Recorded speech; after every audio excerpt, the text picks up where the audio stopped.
Hello everyone, welcome to Parankusam food and blogs. Pressure కుక్కర్లో easy and క్విక్గా ready అయ్యే recipe mushroom pulao. క్విక్గానే కాదు, చాలా టేస్టీగా కూడా ఉంటుంది. మష్రూమ్ పులావ్ని స్టార్ట్ చేసేద్దాం. ముందుగా కుక్కర్ పెట్టుకొని ఆయిల్ వేసుకొని కొంచెం నెయ్యి వేసుకోవాలి. అది హీట్ అయిన తర్వాత దాల్చిన చెక్క, బిర్యానీ ఆకు, జాపత్రి, లవంగాలు, యాలకులు, మరాఠీ మొగ్గ, కొంచెం షాజీరా వేసేసుకొని ఫ్రై చేసుకోవాలి. ఈ స్పైసెస్ నుంచి అరోమా బయటికి రిలీజ్ అయ్యేంత వరకు ఫ్రై చేసుకోవాలి.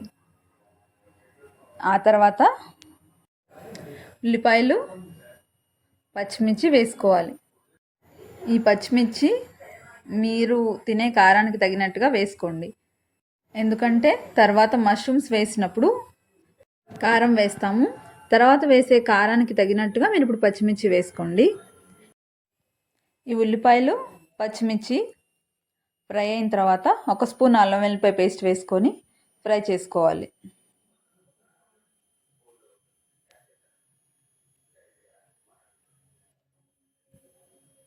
ఈ అల్లం వెల్లిపాయ పేస్ట్ గోల్డెన్ బ్రౌన్ కలర్కి వచ్చేంత వరకు ఫ్రై చేసుకోవాలి.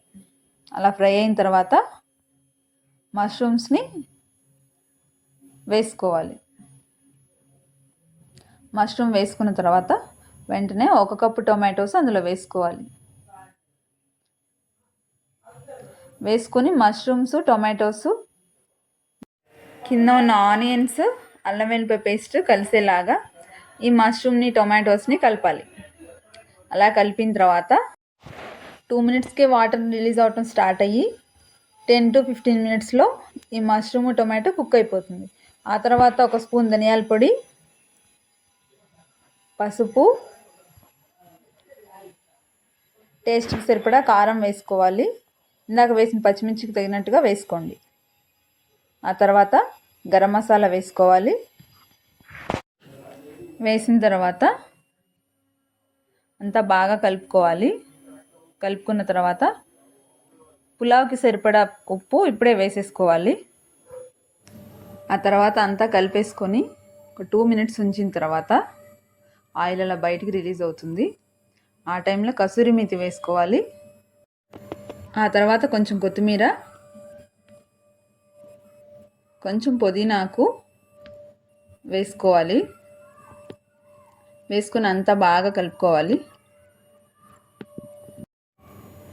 పుదీనా ఇంకా కసూరి మేతి ఫ్లేవరు మష్రూమ్స్కి పట్టేంత వరకు బాగా కలుపుకోవాలి.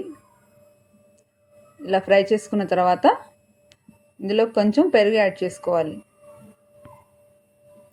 నేను 3 to 4 టేబుల్ స్పూన్స్ యాడ్ చేస్తున్నాను.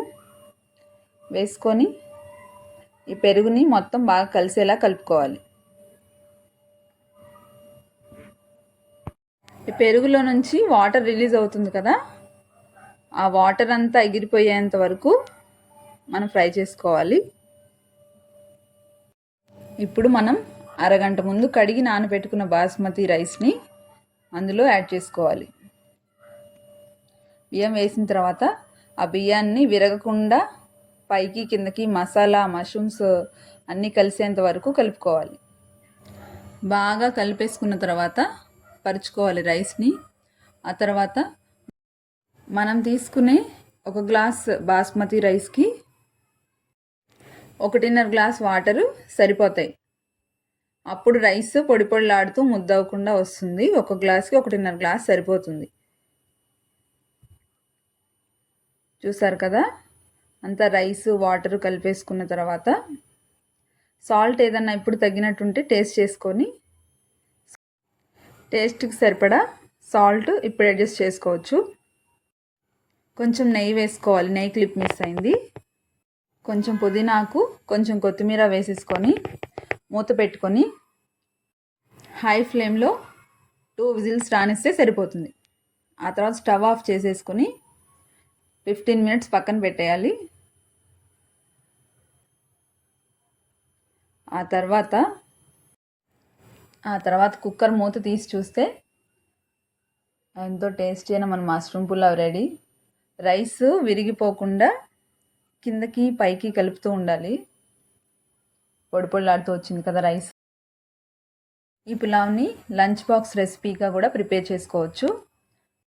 ఈ పులావ్ ఈ స్టైల్లో చేస్తే ఎటువంటి సైడ్ కర్రీ అవసరం లేకుండా జస్ట్ రైతాతో ఎంజాయ్ చేసేయచ్చు. నా వీడియో నచ్చితే తప్పకుండా లైక్ చేసి పులావ్ ఎలా ఉందో తప్పకుండా కామెంట్ చేయండి.